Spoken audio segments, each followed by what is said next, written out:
Good morning. It is Sunday, August 28th, 2016.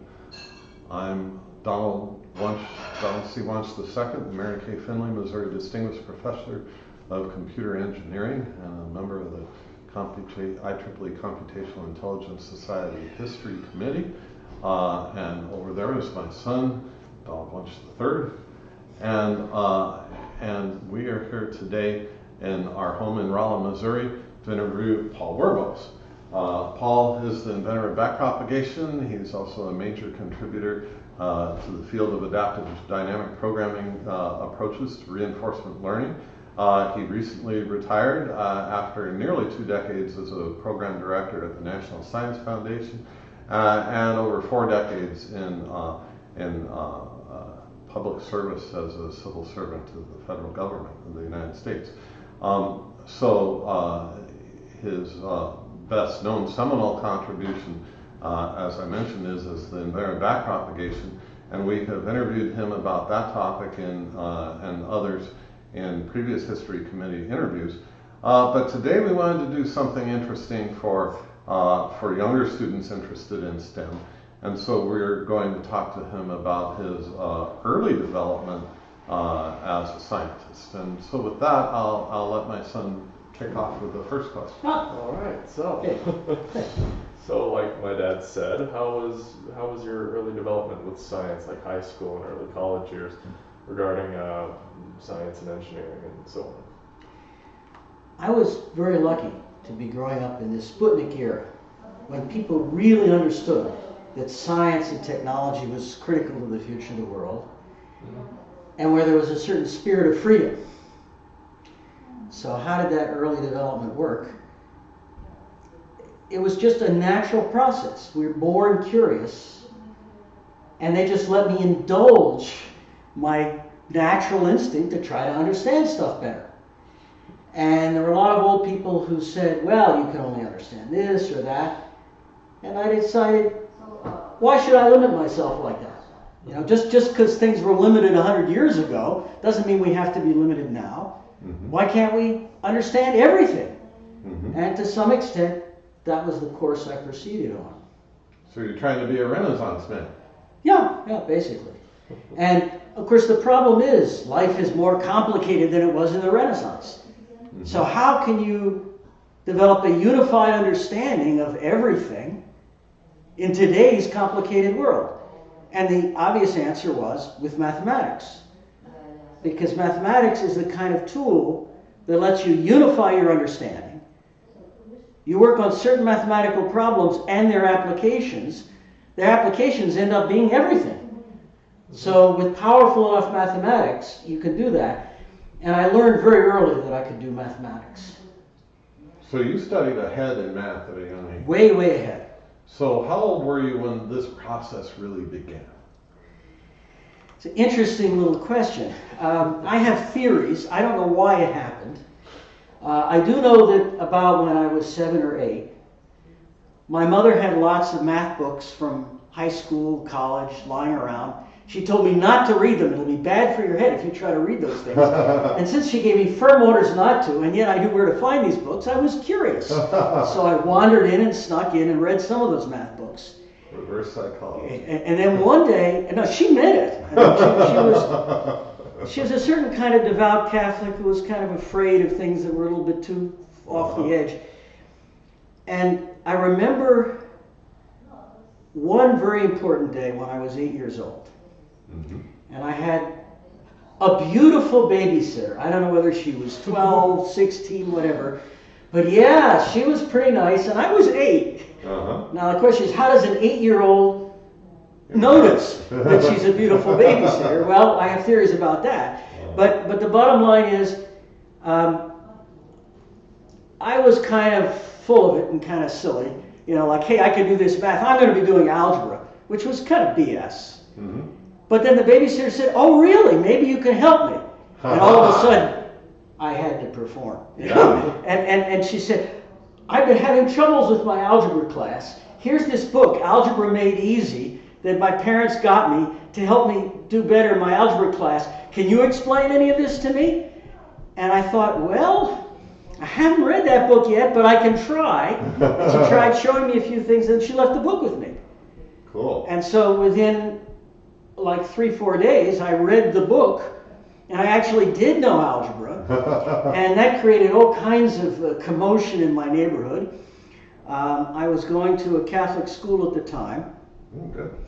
And somehow arranged with my parents to go to a private school the next year where they wouldn't object to kids doing stuff like algebra. And I was very lucky that that school let me go ahead and do more advanced stuff.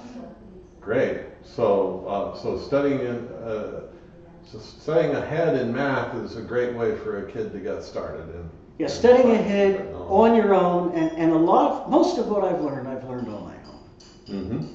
Yeah, I've noticed that that there's sort of a bifurcation, but there's a significant subset of kids that have some experience of self-study that really milk it, that really go somewhere with it, and so that was the case for you. But then you did start taking some university classes when you were young. Yeah. So I can talk about it now.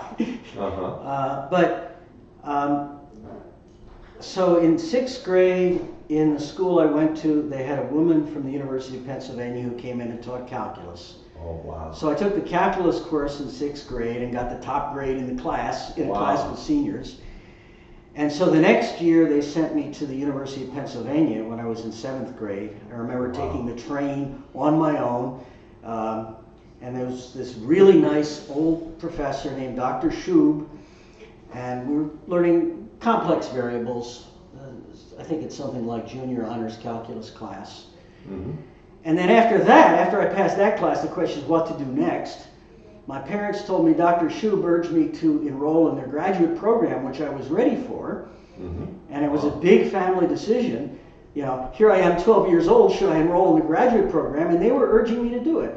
But my parents and I thought, you know, that's probably not the normal healthy development.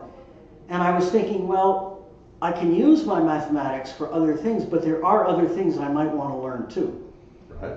And so compromise was, then I went off to another school I'm glad my father could afford, called Lawrenceville in New Jersey.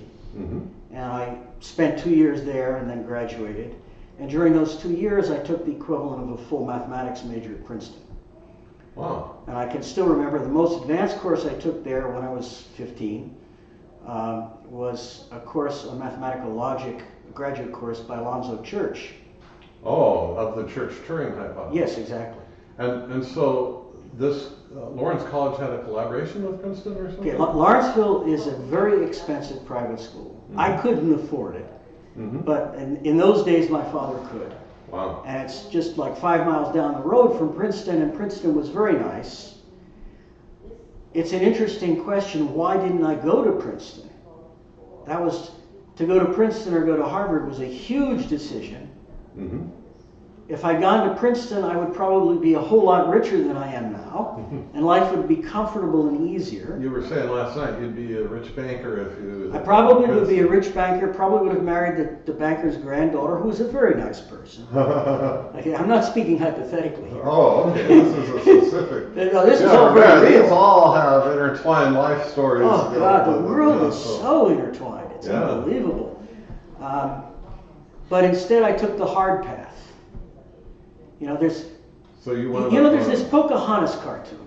My wife says, how can you be a complicated mathematician and you actually like silly little cartoons like Pocahontas? But I do, because they're basic realities of life that can come out, particularly in the good Disney cartoons. And there's a scene where Pocahontas is on the river.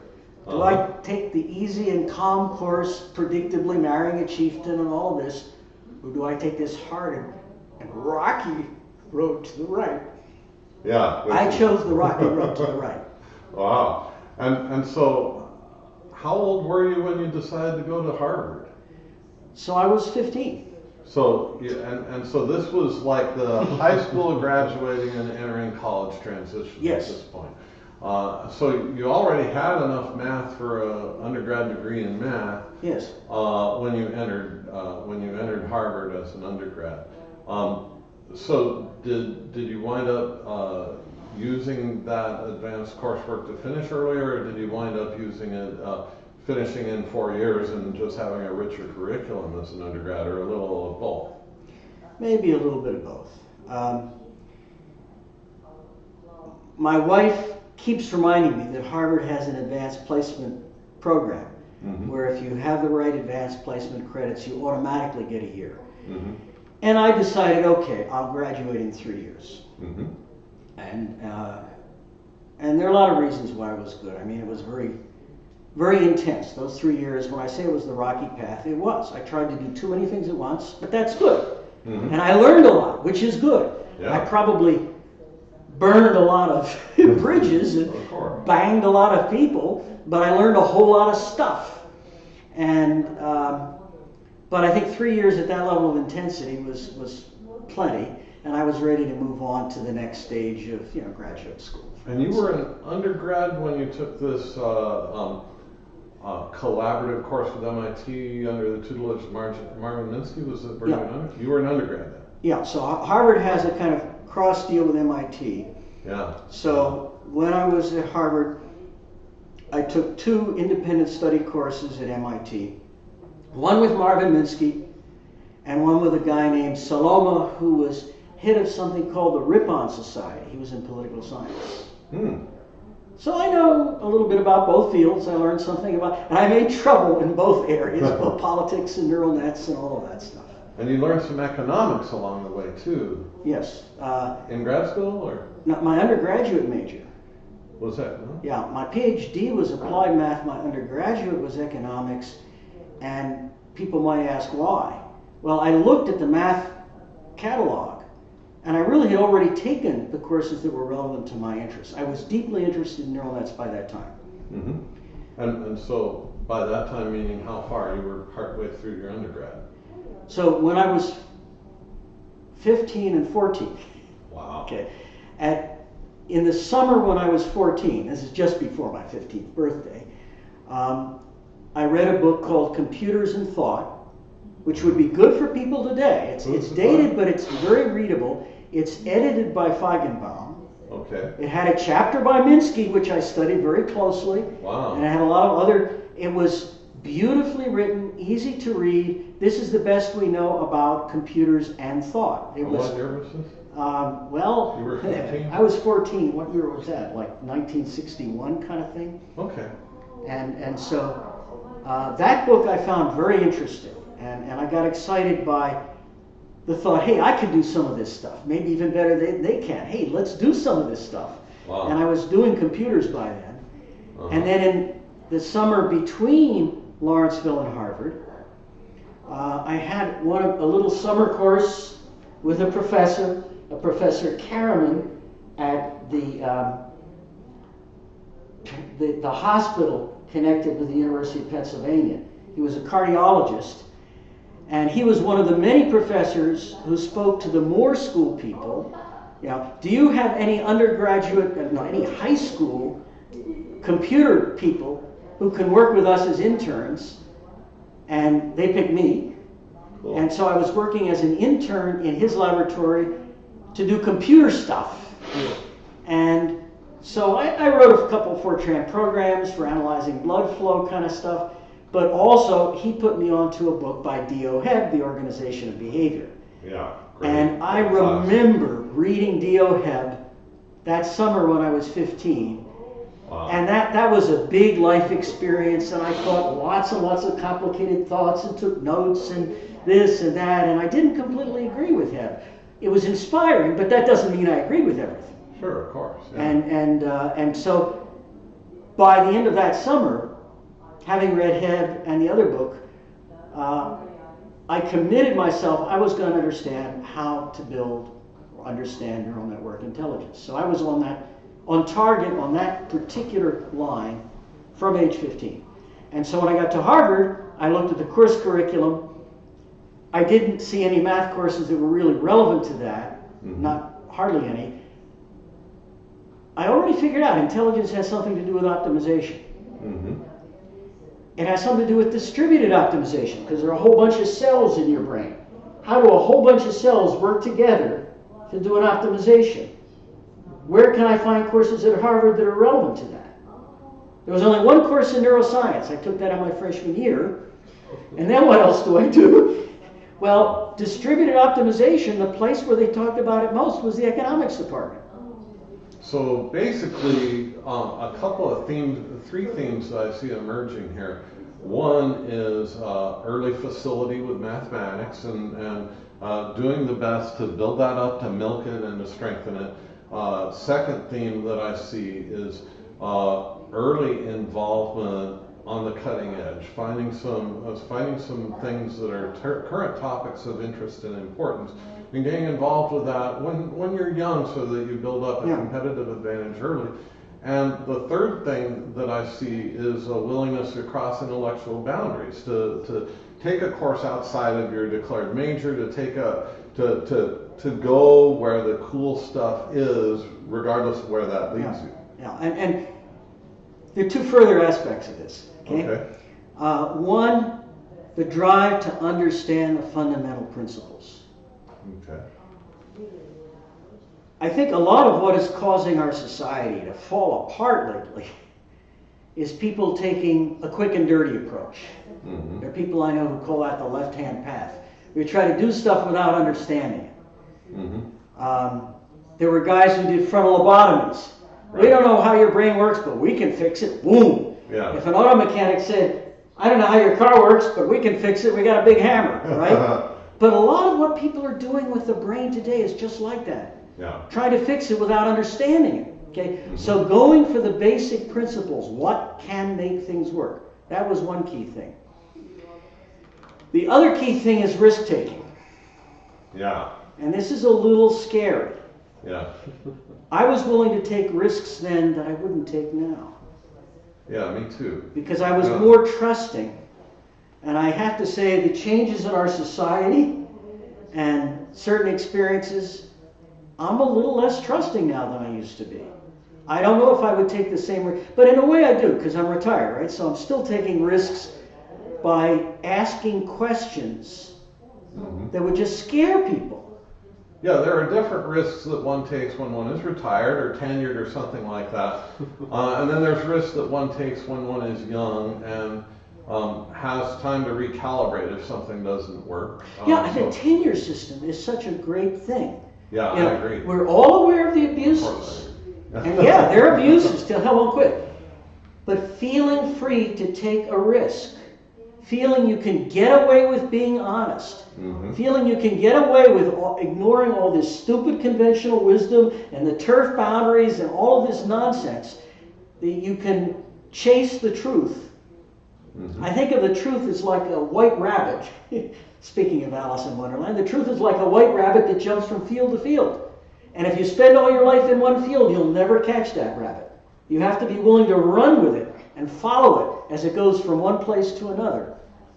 Well, and this brings around another question that I think is of interest to a lot of young students, and that is the constraint optimization problem of that you're pursuing truth and interesting things for their own sake.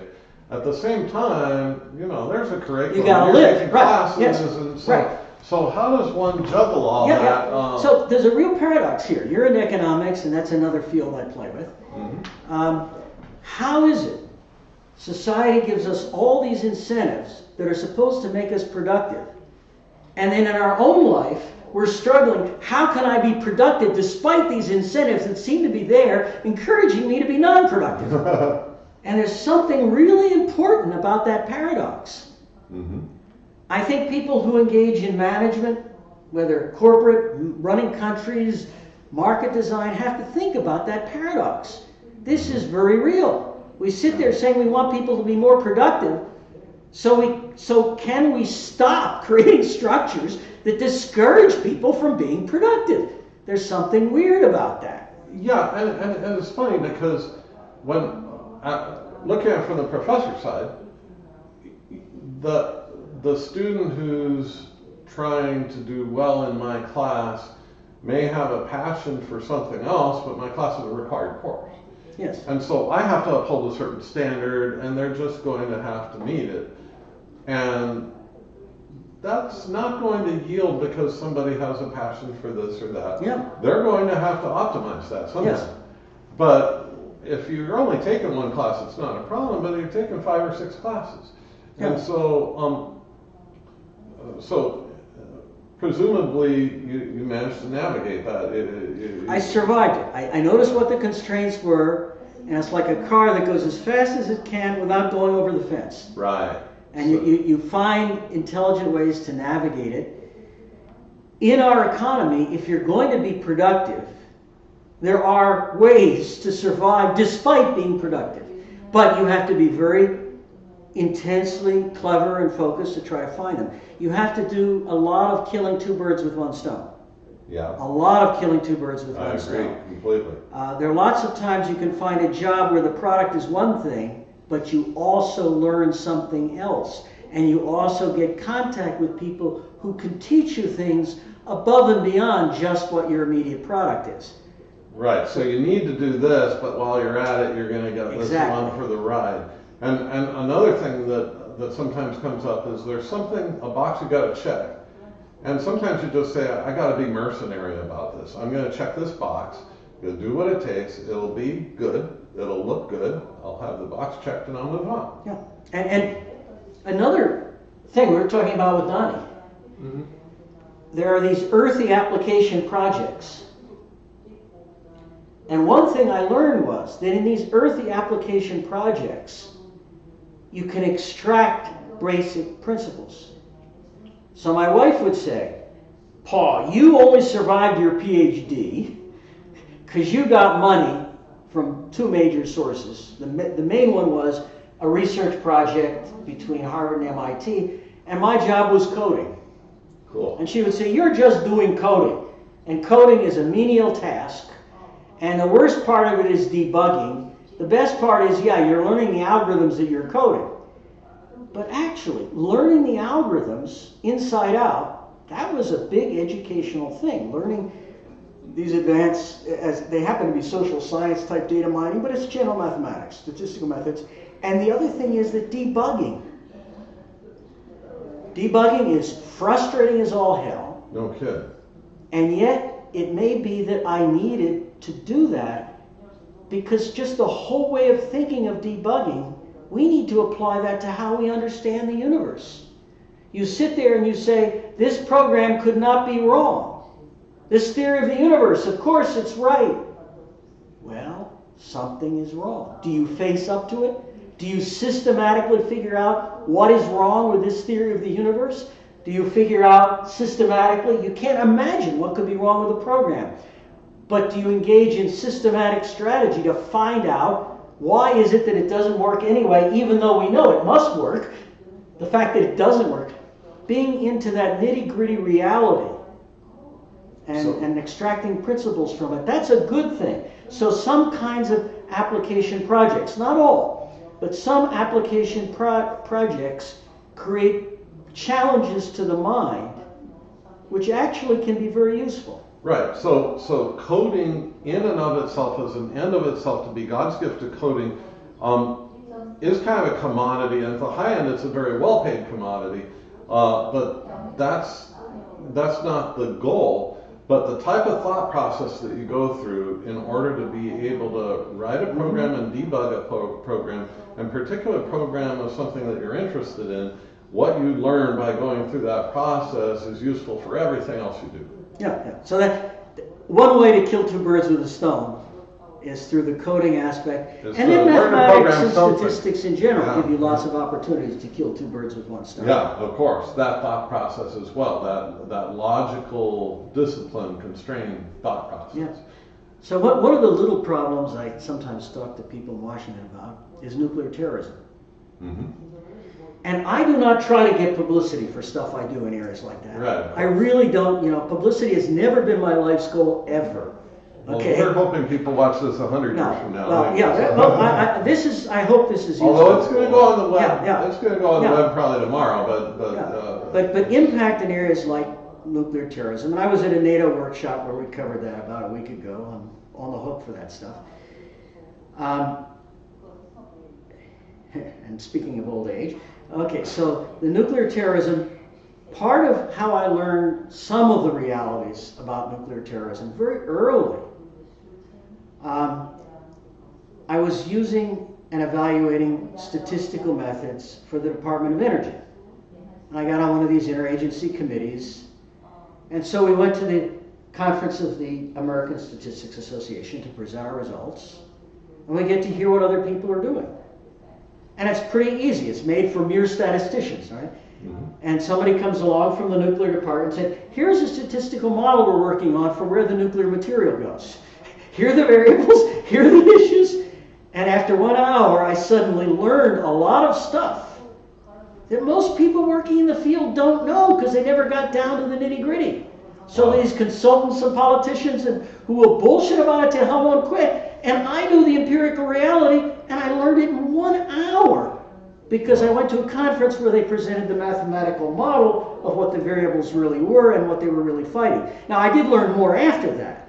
Well, I think this is a fundamental point as well, and that is you go to conferences and symposia, and you learn a tremendous amount very quickly. And you can pick up stuff that's very new too, that it hadn't made its way into a book. You know, by the time something makes its way into a book, that knowledge is years old. If you're lucky, it's only a few years old. By the time it makes it in a journal article, that's probably a year and a half old at best. By the time it makes it in a conference paper, it's probably a year old. But you go to the conference and you meet the person, and they tell you more than what's in the paper. Yes, yes. And so, although it's a real art. Yeah. And for me, it's been very important that I've been lucky enough to go to conferences in many different fields. Mm. Politically, that is a disadvantage because people become established by being known in a field in a conference they go to every year. Mm-hmm. Right. But if you go to conferences in like 3 or 4 different fields and you know what's going on enough, you can learn a whole lot across a whole lot of fields. And then you can start to see how the fields fit together, which is often very different from what they teach you in school. The relations between the fields is often very, very different from the conventional wisdom. Right, for several reasons. One is if you think books take a long time to come out, think about how long it takes curricula to change. You know. And conventional wisdom takes a long time to change. I mean, there's so many. I love this Mark Twain statement.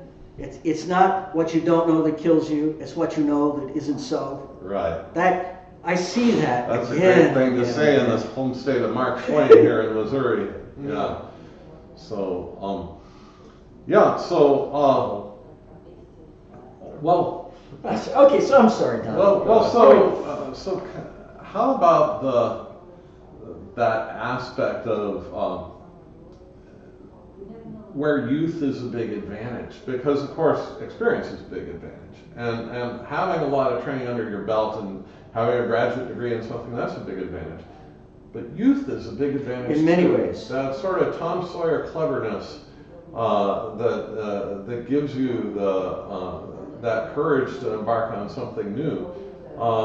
That often comes with youth, and so.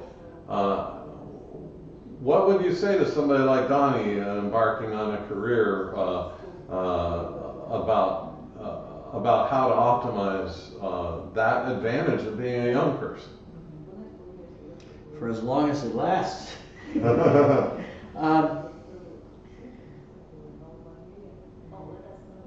Actually, what just came to me was I was feeling bad because people like me need to learn to shut up sometimes and actually ask Donnie, if you don't mind. Sure. What's the number one question on your mind on this business?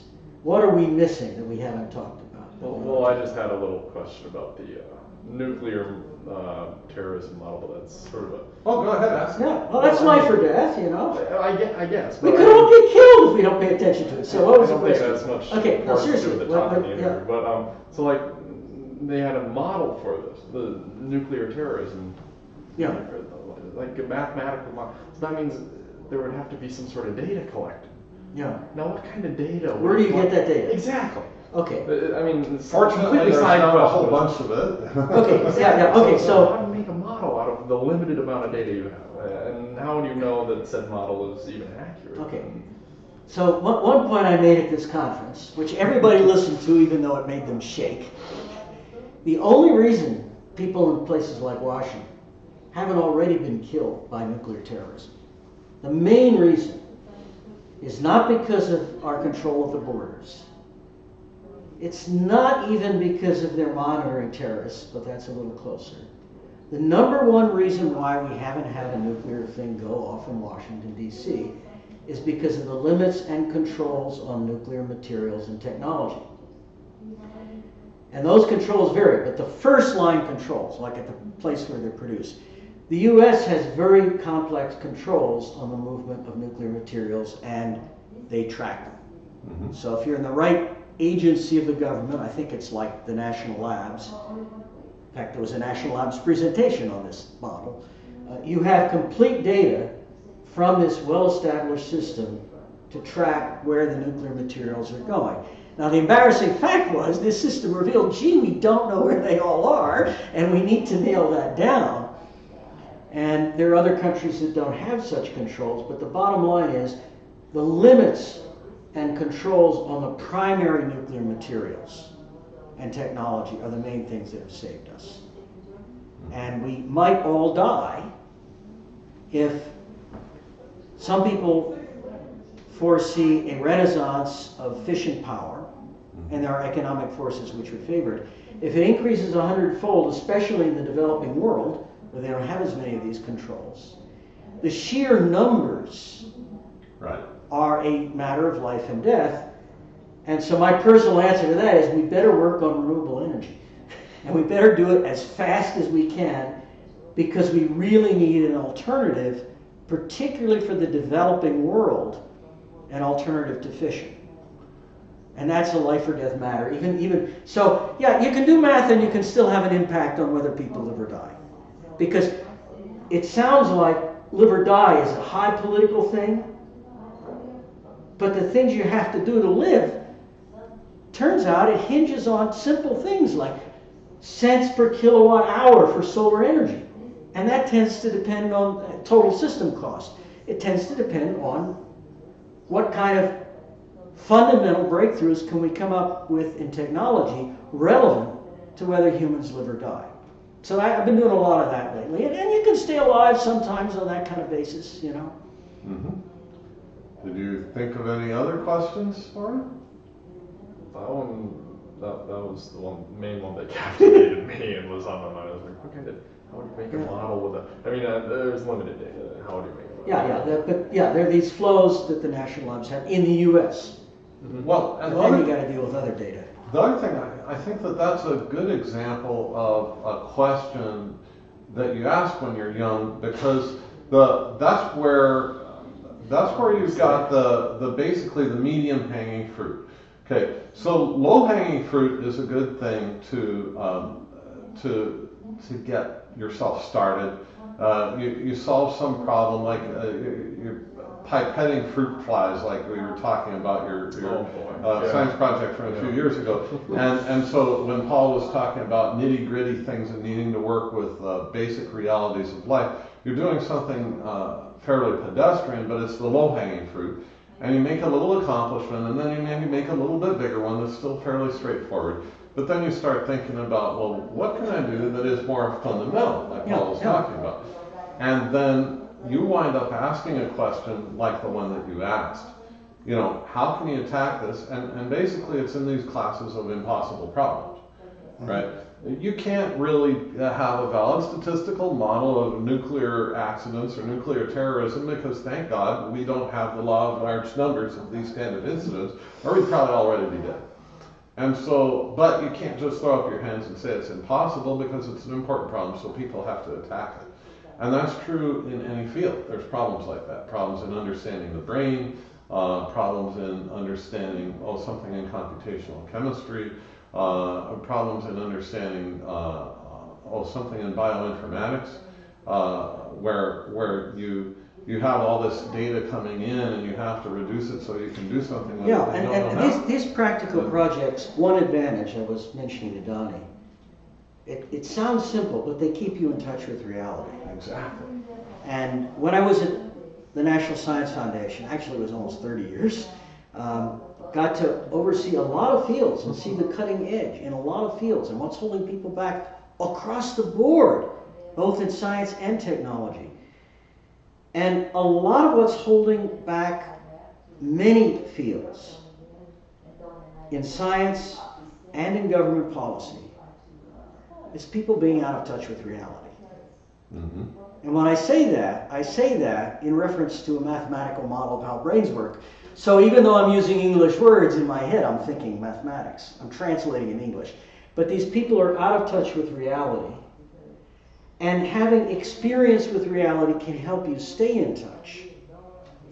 So I hate to say it, there's this world of superstring physics. Mm-hmm. People are so excited. It's like, well, there are obscene words I would use for how excited they are, which are nonetheless biologically quite valid and precise. And so these people are generating hormones in their body as they get into their superstring theory, and it loses touch with reality. And I really liked it when Danny asked, but where's the data? And that's kind of important. When I was in school, they said, Danny, yeah. When I was in school, people were saying, the real cutting edge is with high energy elementary particle physics. And in a certain way, there is a cutting edge there. And they said, the world of electronics, photonics, that's all applied quantum electrodynamics, it's a done deal. We know the equations, there is nothing new to learn. It's all just engineering. Mm-hmm. So I would say, hey, you can go into engineering and learn about the real world because they assigned half the real world to engineers, which is this world of applied quantum electrodynamics. And I learned after running the quantum technology program at NSF that it is not the done deal that people think it is. Yeah. There are really fundamental questions. One of the papers I'm most proud of, joint with Ludmilla, just this past year, is on the questions we don't yet have resolved in the simple world of quantum electrodynamics. And there is a lot of important stuff in elementary particles that we're not even ready for yet because our math is a total mess. And there are experiments we could be doing in the world of quantum optics that could open the door to really big new technologies, through simple things you could do that you might call engineering. Quantum optics, is it engineering or is it physics? You can get away with getting funded in either place, hopefully. Although if the world is conservative, you can't do it in either places. Yeah. And right now the U.S. is falling behind China and Austria. But there's simple things that can be done without big accelerators to really understand the nature of the universe if you focus on simple cases, practical things, and you have the right principles and the right math. And that is essentially probably an advantage of youth, because when you're young, the world will force you to work on practical stuff. They're not going to let you do the head in the clouds thing when you're young. So they'll keep you grounded in reality, but then the natural inclination of youth is to have this willingness to break models, break paradigms, question assumptions. And if you're a graduate student, you can get away with taking courses with multiple faculty members. And if you're tactful, which is very important, if you're tactful, you can help one professor learn from another. Yeah. And I've heard many professors say, the reason why our department is fruitful is because we have these pollinators called graduate students who carry information from one area to another. And that's a good way to learn that you can create the next generation as a graduate student by being a cross-pollinator, when the left hand doesn't know what the right hand is doing. Collaborating through students is incredibly powerful it's a great experience for the faculty member too. So having the opportunity to bring two people together who are already very accomplished is something that is also a unique opportunity of youth. When you're young, you can do stuff like that, and that worked out in my career as well. So there's a lot of advantages to being young, and you can capitalize on it. I think that's one of the main messages. Well, is there anything else that you'd like to say to young people, Paul? thought about a few things? Are there any other things that that you think that? Well, I actually have a question that might relate to that. When did you get the feeling? When did you first get the feeling that I'm really onto something? This is something special. This is going to be, my flag on the moon. This is going to be my big step. It might well be that it was when I was, certainly by the time I was 15. Because when I read the book Computers and Thought, I looked at it and said, these are great problems, but I know I can do better. So you had the vision, and then it was another dozen years or so before that got written down in black and white and put in and submitted for a publication. Because you can have the vision, you can have the light bulb go off, but it takes time. So yeah, for it has to to work be personal, its as way. you said. You have to feel it's relevant to you. You have to feel you can make an impact. And it's true. It was when I was 15 and read the book Computers and Thought, I felt, hey, I can have an impact this way. So one of the reasons I didn't go into pure math was because a lot of the people in pure math seemed to be drifting, looking for important problems, and a lot of it wasn't very important, really. And so where do you find the really important problems? John von Neumann had a lot to say about this. Mm-hmm. And there are times when I think I sort of have been channeling the spirit of von Neumann. Did you ever get to meet him? No. Yeah, he would have been pretty old. But yeah, I think my mother told me the day he died, I didn't know who he was, but she told me this will be important. And I had no idea how important so the spirit and the tradition and the ideas of John von Neumann would be to everything I did. Because von Neumann was taking the concepts of mathematics and extending these principles into a variety of fields. And I kind of followed that line, not publishing as much, but learning a lot. Yeah. And a lot of the things he started can be pushed a whole lot further if people had the confidence to follow John von Neumann's approach into some of these things. And we know that building intelligent systems is one, quantum theory is one, there's also stuff with game theory, self-organization, economics, international relations. We all have things to learn in all these fields, but the core, the coherent core of how John von Neumann was going at it was another big part of what pushed me ahead. Well, that's fantastic. Well, this is of the interview. We did sort of a multi-piece interview with you before a few years ago in Arlington. Actually, there's maybe one last thing for young people. Okay, sure. Okay. Sure. When I was at NSF, Uh-huh. it was the job of a program director to try to be helpful to absolutely everybody who called up. Mm-hmm. I'm a little bit worried about whether the folks in Congress have allowed that to continue or not. But that was the job. And people called in asking, in electric power, which was one of the areas I ran, what are really important areas where I could make a mark? Mm-hmm. What's a research project that's important? Mm-hmm. And I said, the truth is we are facing a very complex web of challenges, some more important than others, some more fundamental than others.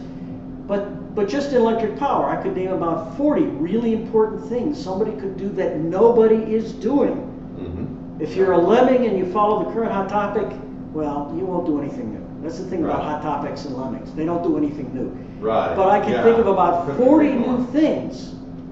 And I actually wrote a little article for Computational Intelligence magazine on the intelligent grid, and I tried to list like 20 topics with citations, all different things. And I said, just pick one of the 20.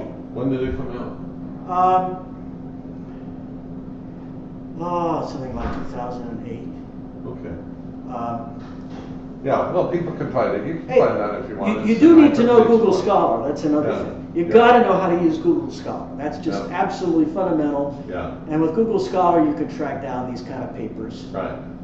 And so the point is, there are lots of ways you can have a big impact, but there are lots of ways you can get lost in the crowd. You kind of have to have the will to try to pick one of the areas where fundamental changes are possible. And there are a lot of them. Yeah, don't just follow the crowd. Find your own direction. Okay, anyway. Great. Well, thank you very much. Well, thank you, Doug. It was fascinating to get to talk to you about all this, and we appreciate it. Thank you.